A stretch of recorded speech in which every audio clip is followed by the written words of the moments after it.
Di video kali ini kita kedatangan mobil Avanza tahun 2010. Nah, jadi tahun 2010 ini si pemilik mobil mengeluhkan karena ketika dinyalakan AC, AC-nya kurang dingin. Nah, setelah kita lakukan pengecekan ternyata kebocorannya ada di evaporator di sini.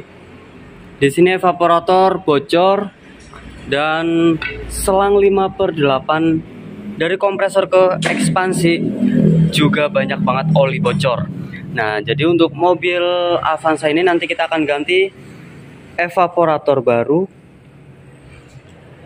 terus sama ganti selang 5/8-nya di sini. Ini udah bocor ya, masih orisinil. Dari tahun 2010 evaporatornya masih orisinil, selangnya masih orisinil. Dan nanti setelah kita ganti evaporator dan selang, nanti kita akan pengecekan ulang kebocorannya. Nah, jadi untuk tanda-tanda freon berkurang ketika dinyalakan AC, Anda cukup bisa pegang pipa yang dari ekspansi ke kompresor dari sebelah kiri seperti ini. Ketika Anda pegang pipanya kok kurang dingin, sudah bisa dipastikan freon berkurang. Di sini kalau AC normal pasti dingin banget di sini pipanya. Akan berembun, netes-netes. Tapi ketika mobil ini tadi pas datang ke sini, kita cek, kita pegang pipanya, sama sekali tidak kemerenyes. Tuh, freonnya udah berkurang 80%.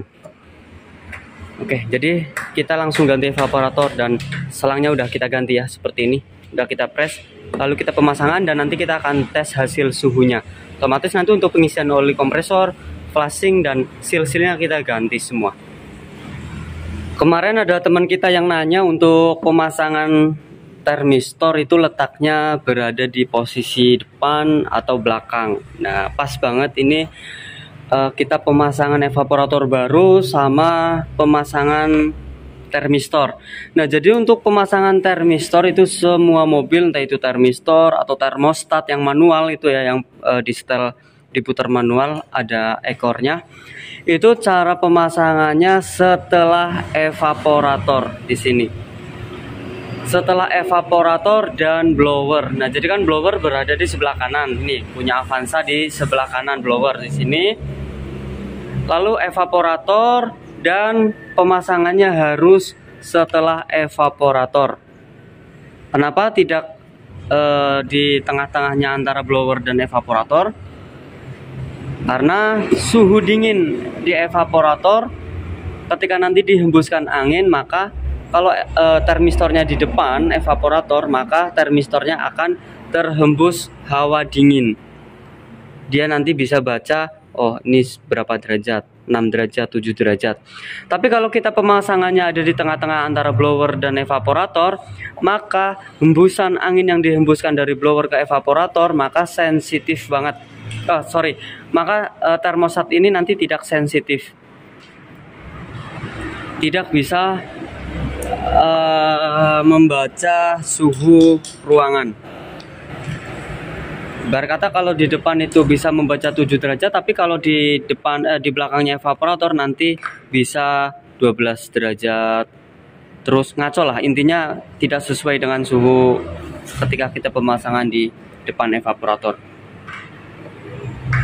Ya, jadi untuk pemasangan termistor ini setelah evaporator dan blower. Ya, langsung kita pemasangan. Jadi setelah kita pasang evaporator, terus udah kita bersihkan juga ya, evaporatornya udah kita ganti, kondensornya udah kita bersihkan, ganti silika dryer kayak gini kondisinya tadi. Nah, jadi kondisinya seperti ini, kotor. Kita tadi udah ganti yang baru. Terus udah kita isi freon juga. Untuk hasil dinginnya coba kita masuk ke dalam mobil. Kita masuk ke dalam mobil, dinginnya udah 6,8 yang tengah. Udah otomatis juga. Jadi kalau udah suhunya 6,5 nanti otomatisnya sudah bermain dengan posisi maksimal. Oke. Jadi untuk pemasangan evaporator tadi yang udah kita video dari awal sama pemasangan termistor. Nah, jadi untuk pemasangan evaporator mobil Avanza tahun 2010 ini berhasil. Oke, semoga video kali ini bermanfaat. Ada kurang lebihnya mohon maaf. Wassalamualaikum warahmatullahi wabarakatuh.